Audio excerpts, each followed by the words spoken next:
agora mais uma mensagem do nosso programa Palavra de Vida.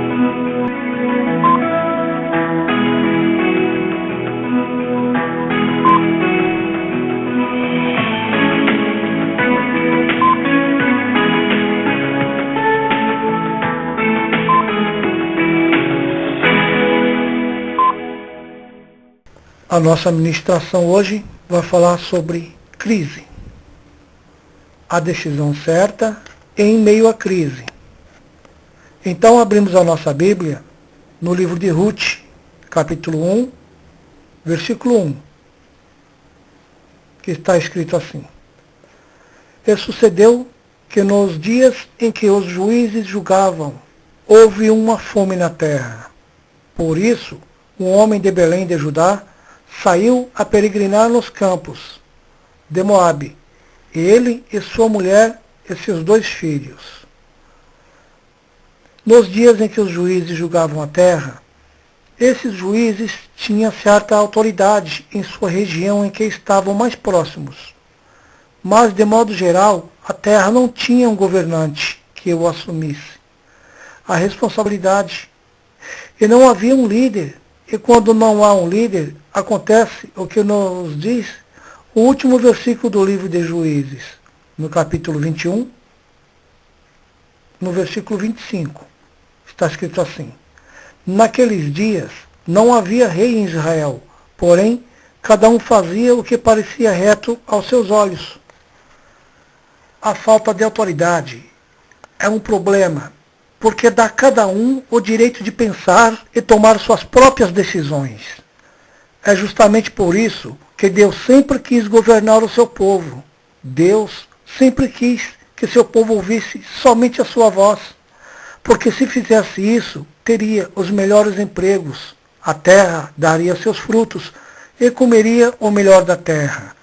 Mesmo que você se considere um pecador, mas se arrepender e entregar a sua vida ao Senhor Jesus e ser obediente aos seus mandamentos, conforme lemos no livro de Isaías, capítulo 1, versículo 18, que está escrito assim: Vinde então e ergue-me, diz o Senhor. Ainda que os vossos pecados sejam como a escarlata, eles se tornarão brancos como a neve. Ainda que sejam vermelhos como o carmesim, se tornarão como a branca lã. Se quiserdes e obedecerdes, comereis o bem desta terra. Mas, se recusardes e fordes rebeldes, sereis devorados à espada, porque a boca do Senhor o disse. Mas o caso é que aquele povo contemporâneo, pela distância, ou até mesmo pela falta de ensinamento, acabaram tomando as suas próprias decisões. E notamos que a primeira decisão errada que vemos é de causa trabalhista. Um homem chamado Elimeleque, que tinha sua família constituída, morava em Belém de Judá. O nome Elimeleque significa no hebraico, meu Deus é rei. Embora Elimeleque soubesse que Deus era o rei da vida dele, no momento em que Belém chega à fome na terra, ele tomou uma decisão.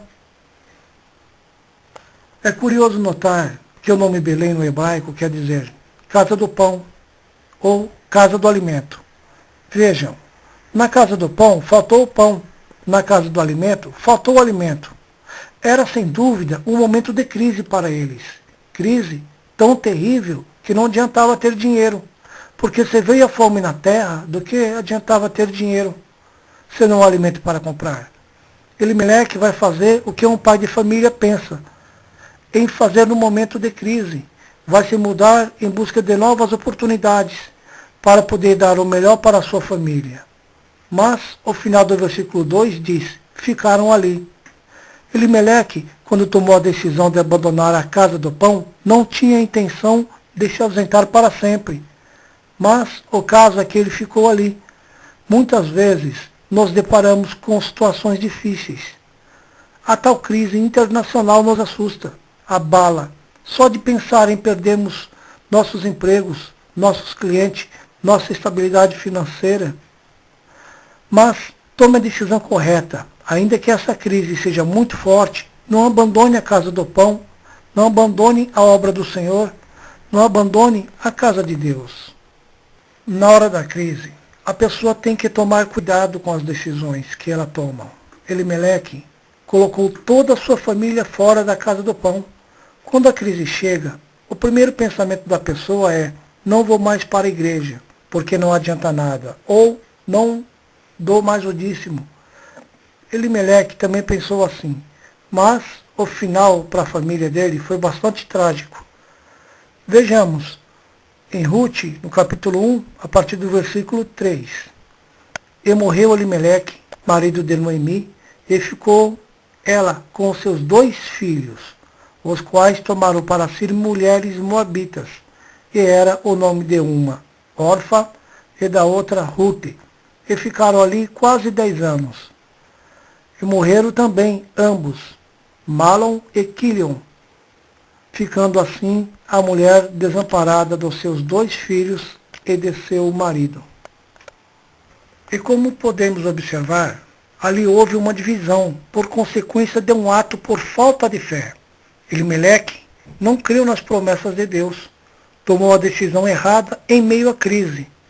No livro de Mateus, capítulo 12, versículo 25, Jesus diz: todo reino dividido contra si mesmo é devastado, e toda cidade ou casa dividida contra si mesma não subsistirá. Elimeleque, na certa, não ouviu uma pregação como essa, porque não tinha alguém para falar.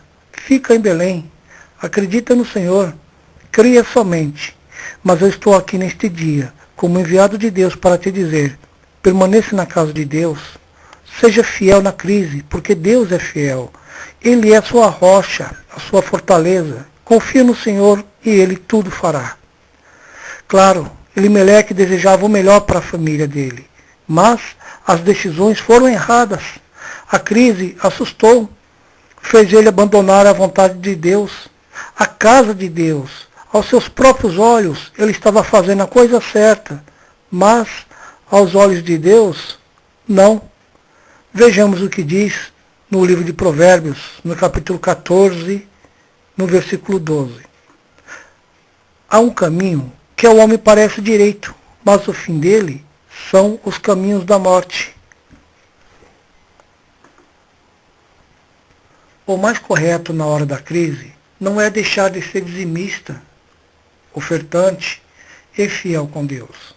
O correto é permanecer firme com Deus. Por quê? Vejamos no versículo 6. Então se levantou ela com as suas noras e voltou dos campos de Moabe, porquanto na terra de Moabe ouviu que o Senhor tinha visitado o seu povo, dando-lhe pão. Que pena que Elimeleque já estava morto, seus filhos também, porque se tivessem permanecido na casa do pão, teria recebido a provisão do Senhor. A melhor coisa em tempos de crise é permanecer com o Senhor, porque Deus vai te visitar aqui na casa dele. A crise pode durar um dia, ou uma semana, ou um mês. A vida passa por processos, a qual desesperamos e choramos. Mas a palavra de Deus nos diz em Provérbios, capítulo 30, no versículo 5, diz assim: porque a sua ira dura só um momento, no seu favor está a vida. O choro pode durar a noite, mas a alegria vem pela manhã. Não faça como Elimeleque. Não abandone a tua igreja por causa da crise. Veja que Elimeleque abandonou e houve divisão em sua família. É isso que o inimigo quer, a divisão em tua casa. Ele quer separar seu filho, levando para as drogas, sua família, sua filha para a prostituição e seu marido para a bebedeira. Creia no Senhor, somente creia. O apóstolo Paulo nos dá uma receita para este momento. Está escrito no livro de Romanos, capítulo 5, a partir do versículo 3, que diz: e não somente isso, mas também nos gloriamos nas tribulações, sabendo que a tribulação produz a paciência, e a paciência a experiência, e a experiência a esperança, e a esperança não traz confusão, porquanto o amor de Deus está derramado em nossos corações pelo Espírito Santo que nos foi dado. A resposta está em esperar, ter paciência, acreditar, Abandonar a Deus e a sua congregação é a decisão mais errada que você pode tomar. Sair da presença do Senhor é permitir divisão na sua vida, na sua família e abrir mão da sua salvação. Mas, de novo, o Senhor Jesus fala conosco no livro de Lucas, no capítulo 24, no versículo 49, que diz: E eis que sobre vós envio a promessa do meu Pai. Ficai, porém, na cidade de Jerusalém, até que do alto sejais revestido de poder. Meu irmão, minha irmã, se vocês estão afastados da presença de Deus por causa de uma crise, ou se você ainda não aceitou o Senhor Jesus como seu legítimo e único Salvador, esta é a hora de aceitar e de se reconciliar com o Senhor Jesus. Ele está de braços abertos te esperando. Dê um passo à frente, ou levante a mão, ou dobre o seu joelho, mas confesse a Ele, peça a Ele para escrever o seu nome no livro da vida, para que possa entrar na cidade santa pelas portas e que te dê entendimento da palavra, que possais resistir o mal. Então oremos assim: Senhor meu Deus e meu Pai, dá-me força, Senhor, para que eu possa resistir às crises, que eu tenha paciência de esperar e acreditar que só vós é minha saída. Embora eu não veja, embora ninguém acredite, e os olhos do homem seja impossível, mas para ti nada é impossível. Ó Senhor Deus, dá-me força para que eu possa resistir nesse dia mau e para que eu continue caminhando para sempre na tua presença, para que a minha família também possa servir a ti. Ó meu Senhor Jesus, ajuda a mim e a minha família, Senhor, para que eu possa fazer a tua vontade e pregar a tua palavra a todos aqueles que não conhecem. Amém, Senhor. Amém.